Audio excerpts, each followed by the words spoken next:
Trinity Adebayo stood at the edge of the grand ballroom with a bouquet of white roses digging into her palm, and a smile stretched so tight across her face it ached at the hinges of her jaw. She was 21 years old, dressed in wine-colored silk her sister had picked without asking her opinion, and she was watching the man she had loved for 2 years walk toward the altar to marry her older sister instead. The Whitfield Grand Ballroom in downtown Chicago had been rented for the occasion, chandeliers dripping crystal light, over 200 guests in evening wear, and Trinity had been given the honor of carrying the bridal bouquet down the aisle before the ceremony, a small ceremonial role her sister Priscilla had assigned her with the same casual cruelty Priscilla applied to everything involving Trinity. Marcus Reeves stood at the altar in a black tuxedo, the same man who had told Trinity 8 months ago that he needed space to figure himself out, only to reappear 4 months later engaged to her own sister. Nobody in the family had thought to ask Trinity how that particular arrangement sat with her. Nobody ever did. She had rehearsed this smile in the mirror that morning until her cheeks went numb, because a scene at Priscilla's wedding would become a family legend told at every holiday for the next 20 years, and Trinity refused to give her sister that satisfaction. But therefore she stood there holding flowers that weren't even hers, playing a role in a ceremony that felt engineered specifically to remind her of her place in this family, which was somewhere below convenient and above forgettable. That was when the doors at the back of the ballroom opened, and the temperature of the entire room changed before anyone had said a single word. He walked in without an invitation, without an usher, without the practiced hesitation of a guest uncertain where to sit. He walked like the marble floor had been laid specifically to hold his weight and no one else's. He was tall, dressed in a black suit with no tie, the top button of his shirt undone in a way that read as authority rather than carelessness, and there was ink visible at his collarbone where the shirt gapped, dark lines climbing toward his throat. His hair was slicked back, his jaw clean and sharp, and his eyes moved across the room once, cataloging every exit, every face, before landing on Trinity and staying there. The murmur that swept the ballroom was instant. Guests turned in their seats. The officiant at the altar stopped mid-sentence. Priscilla, radiant in white lace, turned with an expression that flickered from confusion to something closer to fear before she smoothed it back into composure. The man crossed the ballroom floor directly toward Trinity, ignoring the bride, ignoring the groom, ignoring 200 guests holding champagne flutes that had suddenly gone very still in their hands. He stopped in front of her close enough that she caught the scent of him, cedar and something darker underneath, smoke maybe, or leather, and he looked at her the way a man looks at something he has already decided belongs to him. "You're mine," he said. His voice was low, even, carrying easily across a silence that had swallowed the entire room. "I apologize for the interruption. It couldn't wait." Trinity's mouth had gone completely dry. "I don't know you," she said, which was true, and also the only thing she could think to say with 200 pairs of eyes fixed on her face. "Not yet," he said. "You will." Marcus Reeves, still standing at the altar in his tuxedo with his mouth slightly open, found his voice first among the wedding party. "Who the hell are you? This is a private ceremony." The stranger did not look at Marcus. He kept his eyes on Trinity, and something in his expression, some small tightening at the corner of his mouth, suggested he found the interruption from the groom almost beneath acknowledgement. "Kang Junho," he said finally, still to Trinity, as though offering his name only to her and letting the rest of the room overhear it as a courtesy. "You work security consulting for Hallam Group's Chicago office. 3 weeks ago you flagged a discrepancy in a shipping manifest that nobody was supposed to notice. That discrepancy belonged to me." Trinity's stomach dropped through the marble floor. She did work for Hallam Group, a logistics and import firm with offices in the Loop, in a junior compliance role she had taken 18 months ago because it paid better than anything else her degree in supply chain management had qualified her for. She had flagged an irregularity in a container manifest during a routine audit, a discrepancy of weight and declared contents that hadn't matched, and she had filed the report through proper channels the way her training required, expecting nothing more than a supervisor's signature and a filing cabinet to swallow it. "That report was confidential," she said. "How do you know about it?"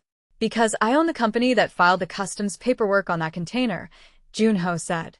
And because 3 men connected to a rival organization have been asking questions about the compliance officer who flagged it. They found your name yesterday. I found you first. The ballroom had gone from murmuring to dead silent, the kind of silence that had weight and pressure behind it. Priscilla's voice cut through it, high and sharp.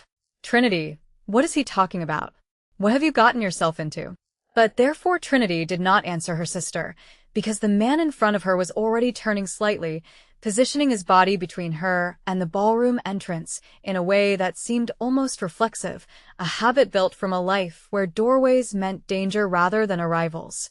We need to leave, Junho said, quiet enough now that it carried only to her. Now. Not tomorrow, not after the reception. Now. This is my sister's wedding.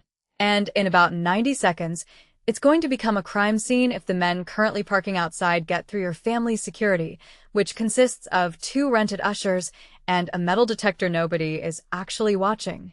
His eyes flicked toward the ballroom doors and back to her face. I'm not asking you to trust me. I'm telling you what's true. You can verify it yourself in the next 4 minutes, or you can leave with me now and verify it somewhere safer. Trinity looked past him toward the doors, and there, through the frosted glass panels, she caught the shape of 2 men in dark coats speaking to one of the ushers, one of them gesturing toward the interior of the ballroom with the particular impatience of men accustomed to being obeyed rather than questioned. Something cold moved down her spine, a physical recognition that came before conscious thought, the animal part of her brain that had kept her alive through a childhood of unpredictable adults reading danger faster than her reasoning mind could catch up. She set the bridal bouquet down on the nearest table. Trinity. Priscilla's voice cracked across the ballroom, somewhere between fury and panic. Do not walk out of this wedding. I'm sorry, Trinity said, and found, to her own surprise, that she mostly meant it, though not for the reasons her sister would assume. She was sorry for the timing. She was not sorry to be leaving a room where she had spent the last hour smiling through her own quiet humiliation. Junho did not touch her, did not grab her arm the way lesser men might have to assert ownership of the moment. He simply turned and walked toward a side exit near the kitchen service doors, trusting, correctly, that she would follow, and Trinity found herself moving after him with her heart slamming against her ribs and 200 guests staring at her back like she had just set the room on fire. They came out into a service corridor lined with catering carts and the smell of warming trays, and Junho moved through it with the ease of a man who had already memorized the building's layout before he ever set foot inside the ballroom. A black car waited at the service entrance, engine already running. A driver, Trinity, had not been introduced to holding the rear door open without a word. Get in, Junho said. I'll explain everything you're owed an explanation for, but not standing in an alley. She hesitated for exactly 1 second, weighing the abstract danger of an unknown man against the concrete danger she had just watched gather at the ballroom's front door, and then she got in the car. The interior smelled like leather and the same cedar and smoke scent she'd caught on him in the ballroom, and Junho slid in beside her, close enough that his shoulder nearly brushed hers, not close enough to seem deliberate. The car pulled away from the curb before the door had fully closed, and Trinity watched the Whitfield Grand Ballroom shrink in the rear window, her sister's wedding continuing without her, the life she had known that morning already several streets behind them. Start talking, she said, once her voice had steadied enough to be more than a whisper. Junho studied her for a moment before he answered, the way a man reads a document he expects to be important. The container you flagged 3 weeks ago wasn't carrying textiles, whatever the manifest said. It was carrying currency, moving between 2 organizations that have been circling each other for the better part of a year, testing whether the old territorial agreements still hold. Your report went into a compliance file that should have stayed buried. Instead, someone in that office sold the information to the wrong people, and now the men who lost product because of your paperwork want to know exactly who flagged it and why. I flagged it because it's my job, Trinity said. I didn't know what was actually in that container. I saw a weight discrepancy, and I filed a report. That's it. That's the whole story. They don't care about intent, Junho said. They care about consequence. You cost them a shipment worth more than your annual salary several times over, And men like that settle accounts regardless of whether the person who cost them the money understood what they were looking at. And you? What's your stake in this? The shipment was mine, he said simply. The organization that lost it is Hallam's silent partner in half its Chicago contracts, which means your compliance department works for people who work for me, several layers removed, in ways your employee handbook never mentioned. I've spent 3 weeks tracking who inside my own operation leaked your name to a rival faction, and I found the answer this morning. I came to the wedding because I ran out of time to do this quietly. Trinity absorbed this in silence, watching city blocks slide past the window, and found that the fear sitting in her chest had begun, unexpectedly, to make room for something sharper. Anger, mostly. At her employer, at whoever had sold her name, at the entire architecture of a world that had apparently been operating beneath her ordinary compliance job without her knowledge or consent. So what happens now? She asked. I go into hiding? I quit my job and disappear. Now you stay somewhere I control until I've dealt with the men who came looking for you, Junho said. After that, we discuss what your life looks like going forward. But tonight, you're safe, and that's the only piece of this that matters yet. The apartment he took her to occupied the entire top floor of a converted warehouse building near the river, all exposed brick and steel beams and floor-to-ceiling windows that looked out over water gone dark with early evening. It was not what Trinity had expected from a man who had just described himself, however obliquely, as the head of a criminal organization. There was no ostentation in it, no gold fixtures or gaudy excess, only clean lines and quality materials chosen with obvious care, the home of a man who valued precision over display. You'll be safe here, Junho said, setting his keys on a steel console table near the door. There's a guest room down the hall. Food in the kitchen, if you're hungry. I have calls to make. That's it, Trinity said. You upend my entire life in the middle of my sister's wedding, and now you're just going to disappear into another room? Something shifted in his expression, not quite a smile, something more controlled than that. What would you prefer, Miss Adebayo? An actual conversation, she said. You know my full name, apparently. You know where I work, what I flagged, probably what I had for breakfast this morning. I know nothing about you except that you walked into a wedding and announced I belonged to you like I was a piece of property you'd misplaced. That was theater, he said. For the room, not for you. I needed every person in that ballroom to understand you were under my protection before those men reached the door, and there wasn't time for a polite introduction. I apologize if the phrasing offended you. It didn't offend me, Trinity said, surprising herself with the honesty of it. It terrified me. There's a difference. Junho crossed the room and stopped a careful distance from her, close enough to speak quietly, far enough to leave room between them that felt deliberate. I've spent 15 years building an organization on the principle that fear and respect operate through the same mechanism, he said. I forgot, walking into that ballroom, that the woman I was trying to protect hadn't spent those same 15 years learning the same language. That's a failure on my part, not yours.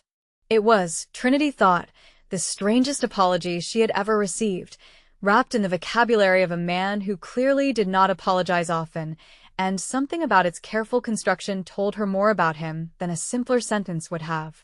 Tell me about the wound, she said, before she'd fully decided to ask it. The reason you're this careful with people. Everyone who's this precise about control learned it from something. For a long moment she thought he wouldn't answer, and then he moved to the window, looking out over the dark water rather than at her, which she understood, even in that first conversation, was as close as he came to vulnerability. 6 years ago I had a partner, he said. Business and otherwise. Her name was Yoon Seo-yeon. She ran the financial side of the organization, the part that required trust one extended to almost no one else. A rival faction discovered our relationship and used it. They took her to force a territorial concession for me, and by the time I found where they were holding her, the concession no longer mattered to them. They wanted to prove a point. His voice did not change register, did not crack or waver, but something in the stillness of his shoulders told Trinity the story cost him more than the flat delivery suggested. I have not let anyone close enough to be used against me since. Until 3 weeks ago, when I read a compliance report with your name on it and found myself unable to stop thinking about the woman careful enough to catch a discrepancy nobody else in that office had noticed in 4 years. Trinity felt something loosen in her chest that she did not have a name for yet, some recognition of a grief that mirrored, in its shape if not its specifics, losses of her own. "I'm sorry," she said. "About Seo-yeon." "So am I," Jun-ho said. "Every day since." He turned from the window to look at her again. "Which is why I need you to understand precisely what you're standing in the middle of before you decide whether to trust anything I tell you. This isn't a rescue that ends with you thanking me and going back to your compliance job on Monday. The men looking for you now know your face, your family, your sister's wedding venue. That doesn't disappear, because I got you out of the building in time." "Then what does make it disappear?" "I deal with the men who leaked your name and the faction they sold it to," Jun-ho said. "Permanently and completely, so there's no ambiguity left for anyone to exploit later. That takes days, not hours. You'll stay here until it's finished."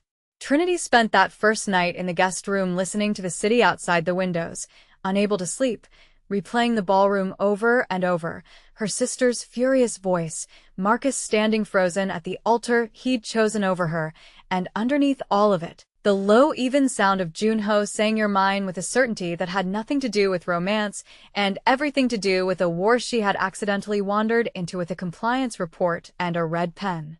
She found him in the kitchen near midnight, unable to stay in the guest room any longer, and he was standing at the counter with a glass of something amber-colored, still in the black suit from the wedding though he'd removed the jacket, sleeves rolled to the forearm, and she saw for the first time the full extent of the ink at his wrist, dark lines that disappeared beneath his rolled cuff and reappeared, she assumed, somewhere at his collarbone. "Can't sleep," she said, not quite a question. "Neither can I," he said. "Occupational hazard." She sat across from him at the kitchen island, and for a while neither of them spoke, the silence comfortable in a way she hadn't expected it to be, given the day they'd both survived. "Tell me something true," she said eventually. "Not about the organization. About you." He considered this with the same careful weight he seemed to give everything. "I learned English from American action films," he said finally. "My father sent me to a boarding school outside Seoul that emphasized business and law, but the English I actually speak, the rhythm of it, I learned from films I wasn't supposed to be watching after curfew." It was such a small, human admission, so at odds with the man who had walked into a wedding and rearranged an entire room's understanding of danger with 3 words, that Trinity found herself almost smiling for the first time since that morning. "That explains some of your dialogue choices," she said. "Was that theater too dramatic for your taste?" "It was effective," she said. "I'm still deciding how I feel about effective." He looked at her for a long moment, something behind his eyes that she couldn't fully read yet, though she was beginning to understand that very few people ever could. "You should know," he said, "that I don't do this. Bring someone into this apartment. Explain myself to anyone who works underneath the umbrella of my protection. The men who work for me have learned not to ask me questions I haven't offered to answer." "Then why me?" "I've been asking myself that since I read your report," he said. "I don't have a satisfying answer yet." The next 3 days passed in a strange, suspended rhythm, Trinity confined to the apartment while Jun-ho moved in and out at hours she didn't track, returning sometimes with tension carved into his jaw that told her without words that whatever he was doing to secure her safety carried its own cost. On the second evening, she caught him icing what was clearly a fresh bruise along his knuckles, and when she asked what happened he only said, "A conversation that required emphasis," and did not elaborate further, and she found she did not push, understanding instinctively that some doors in his world she wasn't yet meant to open. By the 3rd day the confinement had begun to wear on her, and when Jun-ho returned that evening she was standing at the window with her arms crossed, restless in a way that had nothing to do with fear anymore, and everything to do with the particular frustration of a competent woman being kept safely out of her own crisis. "I want to help," she said, before he'd even set down his keys. "Not sit here waiting for you to fix this." I flagged that manifest. "I understand shipping documentation, financial records, the kind of paper trail that actually holds up. If there's a way to use what I know instead of just hiding what I know, I want to do it." "It's not safe," Jun-ho said. Neither was standing in that ballroom while men in dark coats talked their way past your ushers, Trinity said. I'm not asking your permission, Junho. I'm telling you, I'm not going to sit in this apartment being protected like a piece of evidence while you handle everything alone. Something shifted in his face, an expression she hadn't seen from him yet, something almost like respect layered over concern. The men who leaked your name, he said slowly, did it through a mid-level compliance supervisor at Halim named Robert Castellano, who's been selling information to a faction run by a man called Dmitry Volkov for the better part of a year. Volkov wants the shipment records you flagged because they'd expose exactly how much currency has been moving through supposedly legitimate channels. If we can prove Castellano falsified the original manifest to hide the discrepancy before you caught it, we don't just protect you. We end Volkov's leverage over my entire Chicago operation. Then let me look at the records, Trinity said. I know what I'm looking for. You don't. He studied her for a long moment, weighing something she couldn't fully see, and then he nodded once, a decision made, and settled the way she was already learning he made every decision, completely and without visible second-guessing. Tomorrow, he said, you'll need access to files that no longer officially exist. That's dangerous in a different way than what you've already survived. I'm aware, Trinity said. I'm still asking. That night, working alongside him at the long table in his study surrounded by financial documents that told a story far uglier than any compliance report she'd filed before, Trinity felt the shape of something changing between them, not romance exactly, not yet, but a kind of alignment, two people who had each spent years being careful, finding an unexpected rhythm in working a problem together. When their hands both reached for the same document at the same moment, his fingers brushed across the back of hers, and neither of them moved away immediately, the pause stretching a beat longer than accident would explain. You're good at this, Junho said, low, watching her cross-reference two ledgers with a focus that seemed to genuinely surprise him. Better than half the people I employ to do exactly this work. I told you, it's my job. She did not look up from the documents, though she felt the weight of his attention settle over her like something physical. I just didn't know my job came with a body count attached. It doesn't usually, he said. This is unusual circumstance, not standard practice. Comforting, she said dryly and caught, from the corner of her eye, something that might have been the beginning of a real smile on his face, quickly suppressed, but not quickly enough that she missed it entirely. They found what they needed near 2 a.m, a falsified weight declaration on the original manifest that did not match the custom stamp date, proof that Castellano had altered the paperwork after the fact to cover a discrepancy Trinity's later audit had caught anyway, evidence clean enough to hand a rival faction proof of betrayal from within their own supply chain rather than exposure of Junho's operation. This is enough, Junho said, studying the document with something like relief moving through his controlled expression. This gives Volkov a reason to turn on Castellano instead of chasing you. It ends the immediate threat. But not the larger one, Trinity said. Not the part where I now know more about your organization than any outside compliance officer probably should. No, Junho agreed. Not that part. She set down the document and looked at him directly, close enough now that she could see the specific dark brown of his eyes, nearly black in the study's low light, and the small scar along his jaw that she hadn't noticed until this proximity revealed it. So, what happens to me, Junho? After Volkov's dealt with. After the danger's gone, do I go back to my compliance job and pretend the last week didn't happen? I don't know, he said, and it was, she understood, the most honest answer he had given her since the ballroom. I told myself bringing you here was purely a matter of protection. I've been lying to myself about that for 3 days. Say what you actually mean, Trinity said. You don't strike me as a man who's usually short on words. I'm not short on words, Junho said. I'm short on the willingness to say something I can't take back once it's spoken. He set the ledger aside, deliberate, and the space between them had narrowed, without either of them tracking exactly when it happened. You're the first person in 6 years I've let see anything true about myself, and I did not plan for that to happen, and I do not know what to do with the fact that it happened anyway. The confession sat between them, heavier than any declaration of love could have managed, and Trinity felt something in her own chest answer it, a truth she had been keeping from herself since the black car pulled away from the Whitfield Grand Ballroom 3 days earlier. "I keep waiting to be afraid of you," she said quietly. "The way I should be, given everything you are. And every time I brace for it, I just feel this instead." "This," he repeated. "Whatever this is," Trinity said. "I don't have a clean word for it yet." He reached out and touched her jaw, careful, deliberate, the first time he had initiated contact since the ballroom, and she did not pull away. "Tell me to stop," he said, "and I will." "Don't stop," Trinity said, and closed the remaining distance herself, meeting him with a certainty that surprised her more than it seemed to surprise him.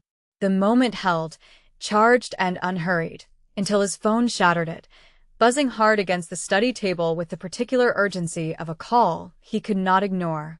He answered with 2 clipped words, listened for a long moment, and Trinity watched his expression shift from the openness of a minute earlier back into the controlled stillness she'd first seen in the ballroom. "Volkov knows you're here," he said, lowering the phone. "Castellano gave him this address before we could use the manifest against him. There are men on their way now." "How long do we have?" 10 minutes. Maybe less." He was already moving, pulling a weapon from a locked drawer beneath the study desk with the same economical precision she imagined he brought to everything dangerous. "You're going to the safe room down the hall. I'll handle this." "No," Trinity said, and the flatness of her own voice surprised her. "I'm not hiding in a closet while you fight a war that started because of a report I filed. Give me something useful to do instead." "This isn't negotiable, Trinity."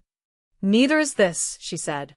"You said Castellano falsified records to hide his own theft from Volkov. If Volkov's men are coming here believing you're hiding evidence against them, the fastest way to end this without more bloodshed is to show them the evidence points at Castellano, not at you. I can pull the exact documents in 90 seconds. Let me do that while you handle the door." He looked at her for one long beat, some internal calculation resolving faster than she expected, and then he nodded once. "The documents. Nothing else. The moment I tell you to move, you move." "Understood." The next several minutes unfolded in fragments Trinity would replay for months afterward, sharp and disjointed the way real danger always is rather than the smooth choreography of films. The sound of the front door giving way under force. Junho's voice, low and absolute, giving commands to men who had clearly expected easier resistance. The specific smell of gunpowder and old brick dust that she would forever after associate with fear. She heard a struggle in the hallway, a body hitting the wall hard enough to rattle a framed photograph off its hook, and she made herself stay at the desk, hands shaking but steady enough to gather the falsified manifest and Castellano's altered ledger into a single folder exactly as she'd promised. A man she did not recognize appeared in the study doorway before Junho did, gun raised, and Trinity did not freeze the way she might have expected herself to freeze. She threw the heavy ledger book at his gun hand with everything her arm had in it, and in the half-second his aim wavered, she was already moving, shoving the rolling desk chair into his knees and following it with her shoulder into his chest, sending him backward hard enough into the doorframe that his weapon clattered free across the floor. Junho appeared behind him a moment later, and whatever happened next happened fast enough that Trinity only fully understood it had ended when the man was on the ground, and Junho was breathing hard, a shallow cut along his forearm that he did not acknowledge, already turning to check that she was unharmed. "You were supposed to move when I told you," he said, low and rough, something urgent underneath the anger. "You didn't tell me," Trinity said. "You were a little busy." 2 more of Volkov's men were subdued in the hallway by the time the building's private security, men Junho clearly trusted enough to have on standby, arrived to secure the scene, and within the hour Junho had a call placed, direct and unhurried despite everything that had just occurred, laying the falsified manifest and Castellano's altered records out for Volkov himself over a line Trinity understood was normally reserved for far more careful diplomacy. "Your man Castellano cost you the shipment," Junho said into the phone, watching Trinity across the study while he spoke, something steadying in his gaze, as though her presence anchored the conversation, even as his voice carried the flat authority she now recognized as entirely genuine. "Not my compliance officer. Not my organization." Yours. I'm sending the documentation to the associate of your choosing. What you do with Castellano is your business. What you do about my organization is finished tonight, or the next conversation happens somewhere far less civil than this one. Whatever Volkov said in response, it ended the call within another minute, and Junho set the phone down with the particular stillness of a man who had just watched a war end before it truly began. It's over, he said. Just like that. Volkov's a businessman before he's anything else, Junho said. Given proof his own man cost him product and lied about it, he'll spend his energy on Castellano, not on us. It won't be pleasant for Castellano, but it's over for you. Trinity felt the adrenaline finally begin to drain from her system, leaving something shaky and raw behind it, and Junho crossed the study and pulled her against him without asking, and she let him, her face against his shoulder, the cedar and smoke scent of him, now something that meant safety rather than danger. You could have died tonight, he said quietly into her hair, because of a discrepancy you flagged doing your job correctly. So could you, Trinity said. Because you walked into a wedding for a woman you'd never actually met. I'd have made that walk again, Junho said. Knowing everything I know now. 3 weeks later, Trinity sat on the balcony of the warehouse apartment that had somehow, without either of them formally deciding it, become hers as much as his, watching the river catch the last of the evening light. She had not gone back to her compliance job at Halim. Junho had offered her something else instead, a position that used the same precision and instinct that had first flagged the discrepancy that started everything, working directly for him in a capacity that had no official title but considerable authority, the kind of role built specifically around what she was actually good at rather than what a corporate hierarchy assumed a woman with her degree should be doing. Priscilla had not called. Trinity assumed, with more clarity than grief, that she probably never would, and found she could live with that, the family calculus of her life having shifted enough in 3 weeks that the loss registered as smaller than it once might have. Junho found her on the balcony as the sky went fully dark, settling into the chair beside hers without a word, his hand finding hers on the armrest between them, an easy gesture now that had cost him considerable effort the first time he'd allowed himself to make it. Regrets? He asked.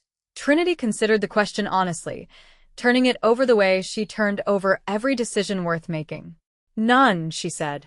Ask me again in a year. I intend to, Junho said, and every year after that.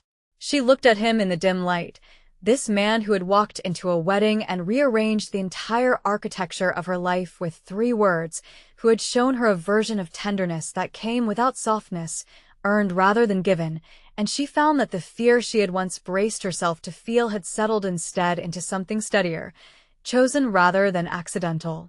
You're mine, she said, testing the words in her own mouth the way he'd first said them to her, and watched something shift and open in his expression that she suspected very few people in his world ever got to witness. I already knew that, Junho said. I was only waiting for you to say it back.